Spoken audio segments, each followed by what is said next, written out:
अगर अभी तक आप मेरे चैनल को सब्सक्राइब नहीं किए हैं तो कर लीजिए इसे। आज के इस वीडियो में टॉपिक है टेंस। TENS। टेंस का हिंदी होता है काल। टेंस का डिफिनीशन क्या होता है? What is tense?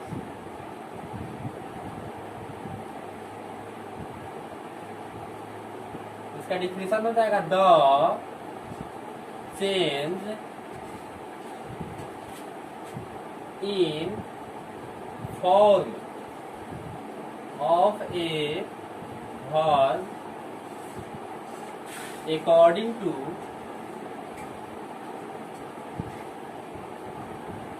time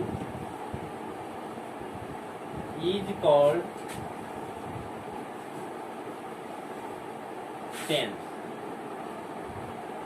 इसका हिंदी हो जाएगा समय के अनुसार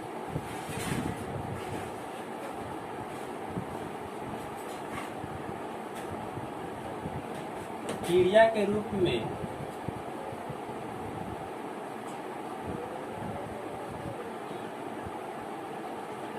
परिवर्तन को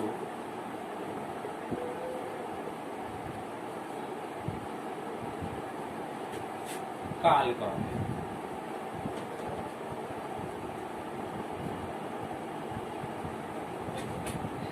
समय के अनुसार क्रिया के रूप में परिवर्तन को हम क्या कहते हैं? काल कहते हैं। काल 3 प्रकार के होते हैं। देखेंगे कौन कौन होते हैं।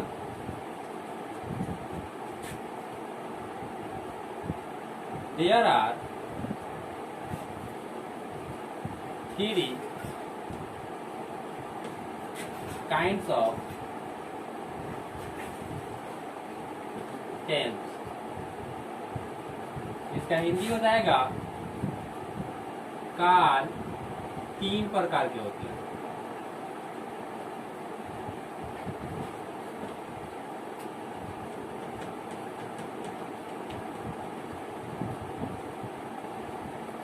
अब तीनों कौन कौन होता है? एक नंबर में देखेंगे प्रेजेंट टेंस।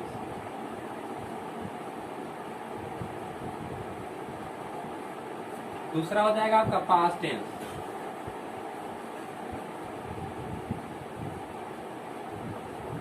तीसरा आपका हो जाएगा फ्यूचर टेंस।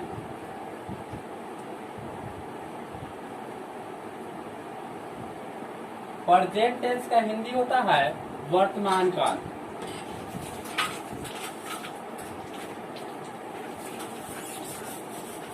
पास्ट टेंस का हिंदी होता है भूतकाल।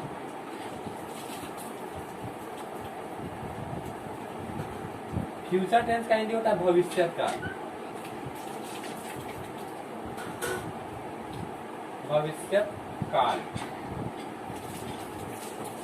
ये आपका टेंस के जो है तीनों प्रकार का नाम है।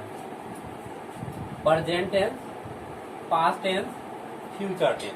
प्रेजेंट टेंस का हिंदी हो जाएगा वर्तमान काल, पास्ट टेंस का हिंदी हो जाएगा भूतकाल और फ्यूचर टेंस का हिंदी हो जाएगा भविष्यकाल। प्रेजेंट टेंस के मतलब होता है जो अभी चल रहा है, वर्तमान में जो अभी चल रहा है आपका प्रेजेंट टेंस होगा। और पास्ट टेंस के मतलब ये होता है भूतकाल, यानी भूत के मतलब जो बीत गया, बीते हुए समय को, बीते हुए समय के अनुसार क्रिया के रूप में परिवर्तन को जो है ना भूतकाल कहते हैं। और जो आने वाला समय है उसको जो है ना हम भविष्यकाल कहेंगे। तो चलिए इसका डिफिनीशन जो है ना तीनों का देखते हैं। इसको नोट कीजिए।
चलिए एक नंबर देखेंगे, what is present tense.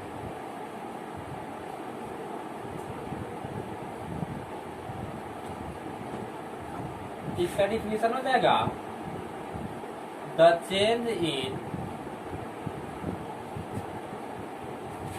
Form of a verb according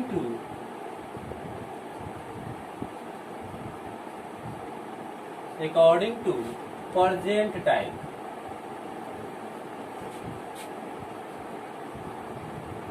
is called present tense।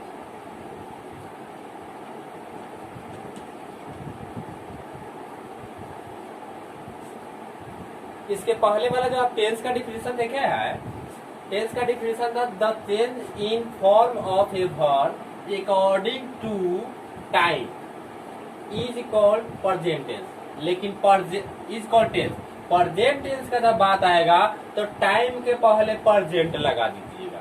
Time के पहले क्या लगा दीजिएगा? प्रेजेंट लगा दीजिएगा। आप बोल दीजिएगा is called present tense, is called present tense. वही अगर जो है ना पास्ट टेंस का डिफिनेशन लिखना हो तो बोलिएगा the change in form of a verb according to past time. Past tense के लिए past time is called past tense. और वही फ्यूचर के लिए भी क्या हो जाएगा आपका? The change in form of a verb according to future time is called future tense हो जाएगा। तो पहले इसका हिंदी लिख देते हैं। वर्तमान समय के अनुसार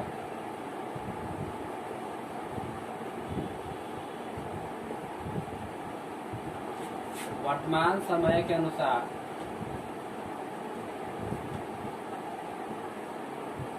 क्रिया के रूप में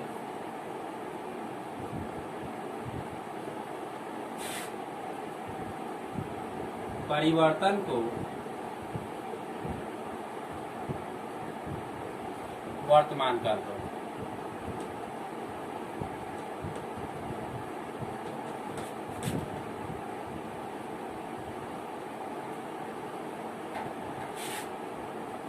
चलिए दूसरा नंबर हो जाएगा आपका व्हाट इज पास्ट टेंस। तो अभी बताया है इसके पहले कि प्रेजेंट के जगह पर क्या रख देंगे? पास्ट रख देंगे। जैसा डिफिनेशन सेम उसी तरह से रहेगा। देखिए कैसे सजाते हैं। The change in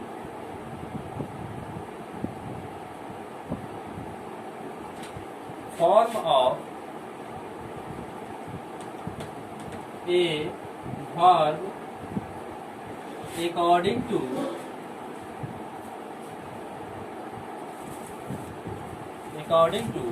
past time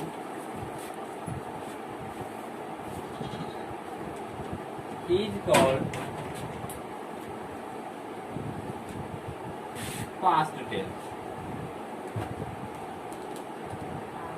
इसका हिंदी हो जाएगा बीते हुए समय के अनुसार।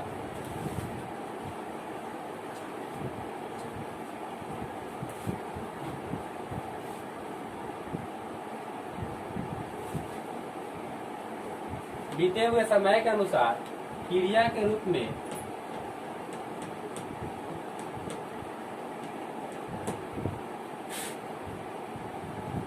परिवर्तन को भूतकाल कहते हैं।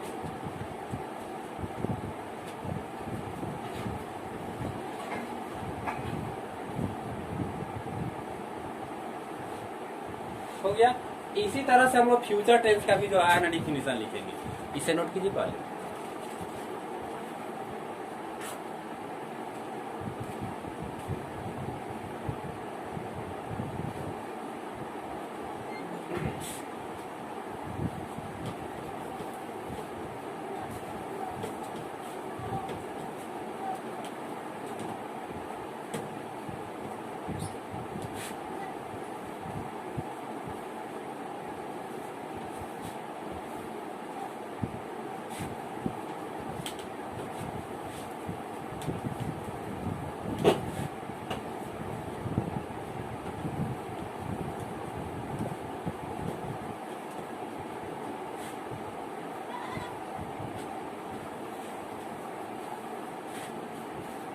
लिखते हैं future tense. What is future tense?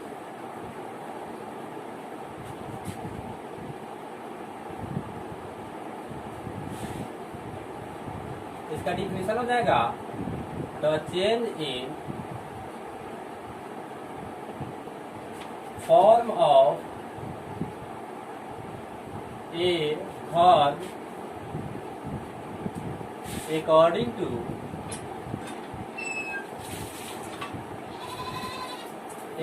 to future time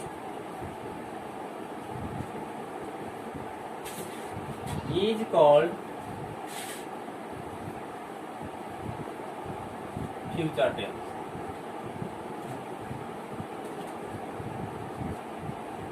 इसका हिंदी हो जाएगा आने वाले समय के अनुसार,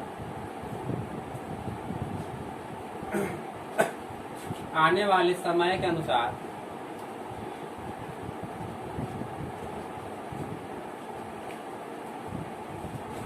क्रिया के रूप में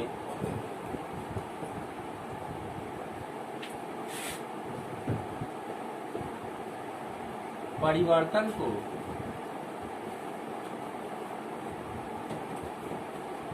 भविष्य काल पर है।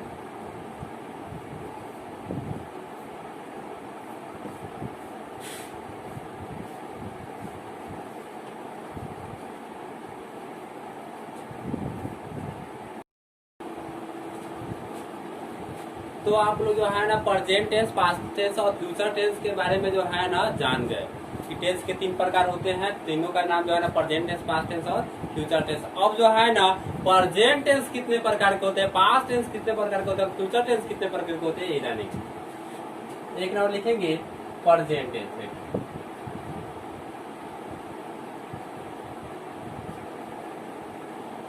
प्रेजेंट टेंस का हिंदी क्या होता है आप लोगों को मालूम होगा, वर्तमान काल।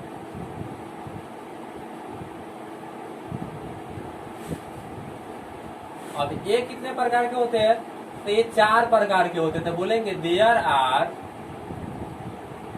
4 काइंड्स ऑफ प्रेजेंट टेंस।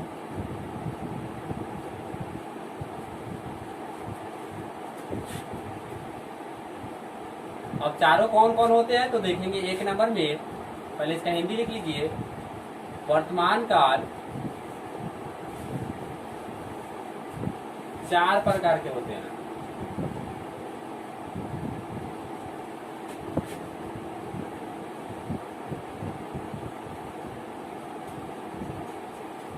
एक नंबर देखेंगे सिंपल प्रेजेंट टेंस,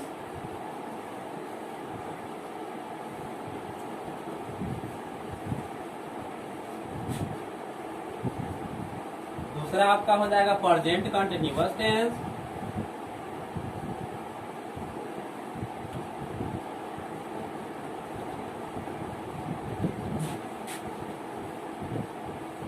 तीन नंबर में आपका हो जाएगा present perfect tense,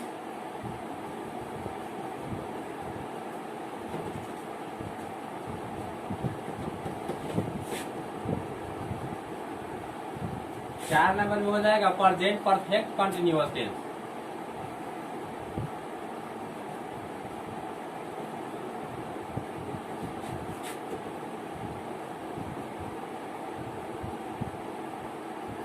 continuous tense.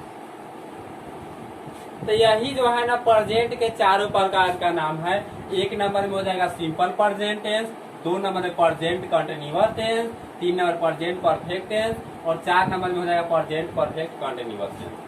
Same इसी तरह से आपका पास्ट के टेंस के भी चारों प्रकार का नाम होगा और जो है ना फ्यूचर टेंस के भी चारों प्रकार का नाम होगा। यानी कि प्रेजेंट टेंस भी 4 प्रकार के, फ्यूचर टेंस भी 4 प्रकार के और पास्ट टेंस भी 4 प्रकार के। अब कैसे जो है ना हम जो है ना डिफिनेशन तो समझ लीजिए कि आप जो है ना प्रेजेंट टेंस के चारों डिफिनेशन का नाम अगर याद कर लिए तो आपको जो है ना पास्ट टेंस के भी चारों प्रकार का नाम याद हो जाएगा और फ्यूचर टेंस के भी चारों प्रकार के नाम याद हो जाएगा। जैसे देखिए आप पास्ट का अगर जो है ना बताना होगा पास्ट टेंस के चारों प्रकार का नाम, तो प्रेजेंट टेंस के जगह पर आपको केवल पास्ट टेंस रख देना है। प्रेजेंट के जगह पर केवल क्या रख देना है, पास्ट रख देना है। तो ये पास्ट टेंस के चारों प्रकार का नाम हो जाएगा। और वही जो है ना फ्यूचर टेंस के बारे में जानना होगा तो प्रेजेंट के जगह पर केवल फ्यूचर लगा देंगे तो फ्यूचर टेंस के चारों प्रकार का नाम याद हो जाएगा। चलिए, तो अब जो है ना हम एक तरफ से देखते हैं सिंपल प्रेजेंट टेंस क्या होता है और इसका जो है ना इसके माध्यम से ट्रांसलेशन कैसे बनता है ये देखेंगे। ये नोट कीजिए।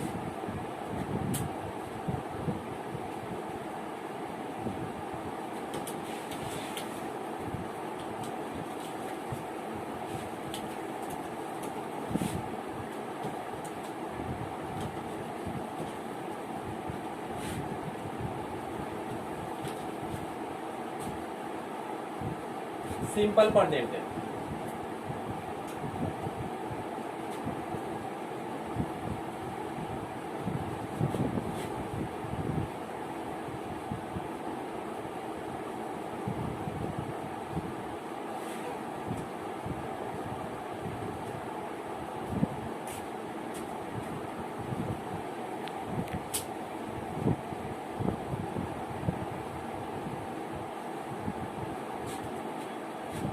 इसका पहचान होता है जिस हिंदी क्रिया के अंत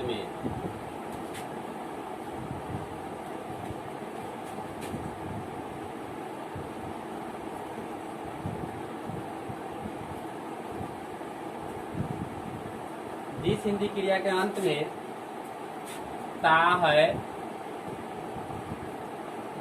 ती है, ते है, ती हूँ, ता हूँ इत्यादि हो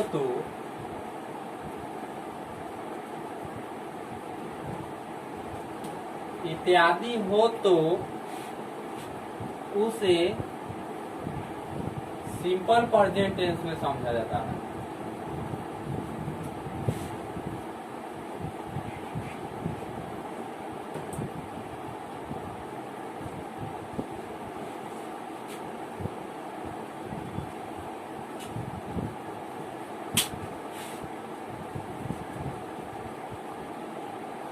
यानी कोई भी ट्रांसलेशन हो जिसके अंत में जो है ना, यानी कोई भी टेंस हो जिसके अंत में ता है, ती है, ते है, ता हूँ, ते है इत्यादि हो, अगर इस तरह से ताती वाला अगर हो तो समझ जाइए कि किस टेंस का है, तो सिंपल प्रेजेंट टेंस का है।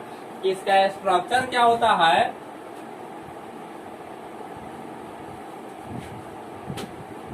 स्ट्रक्चर के मतलब होता है बनावट, इसका ट्रांसलेशन बनाने का तरीका यानी स्ट्रक्चर। तो यहाँ क्या हो जाएगा, सब्जेक्ट प्लस वर्ब 1 या वर्ब 5 प्लस ऑब्जेक्ट, यही इसका स्ट्रक्चर होता है।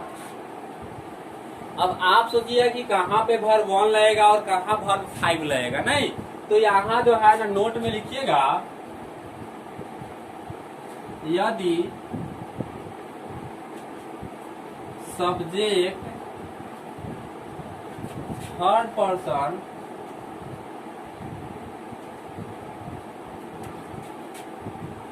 के सिंगुलर नंबर में हो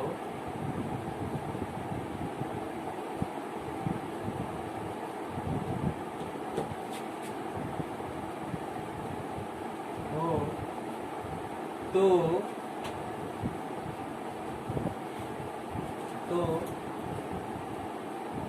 V5 का प्रयोग किया जाता है, का प्रयोग होगा।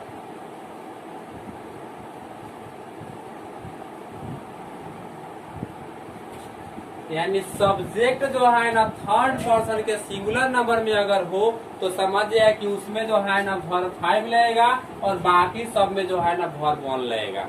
वर्ब 5 के मतलब ये होता है कि क्रिया का जो है ना स्पेलिंग जो होता है उसमें एस या ईएस जोड़ देना। वर्ब 5 का मतलब क्या होता है कि वर्ब में एस या ईएस जोड़ देना, जैसे गो, गो मीन्स क्या होता है, जाना। तो जाना का जो सिंपल सा जो वर्ड होगा वो वर्ब 1 होगा, और 5 बनाने के लिए क्या करना होगा, उसमें एस या ईएस जोड़ना होगा। तो गो में जो है ना ईएस जुटेगा, तो क्या हो जाएगा, गोज हो जाएगा, GOES। अगर वर्ब 5 बनाना होगा तो क्या हो जाएगा, ईएस जोड़ देंगे तो समझिए कि वो क्या हो जाएगा, गोज हो जाएगा। सेम उसी तरह से आप लोग जो है ना सिंगुलर से प्लूरल बनाने का नियम जो है ना जानते होइएगा। सेम वही नियम जो है ना इसमें भी लागू कीजिएगा। अधिकतर जो है ना सिंगुलर प्लूरल में आप लोग तो देखे होइएगा कि एस या ईएस जोड़ करके ही जो है ना क्या कहता है, सिंगुलर से प्लूरल बनाया जाता है। सेम उसी तरह से क्या कीजिएगा, थर्ड पर्सन के सिंगुलर नंबर में अगर होगा ना तो समझिए कि उसमें वर्ब 5 होगा, यानी कहने का मतलब ये होगा कि वर्ब में एस या ईएस जोड़ दीजिएगा।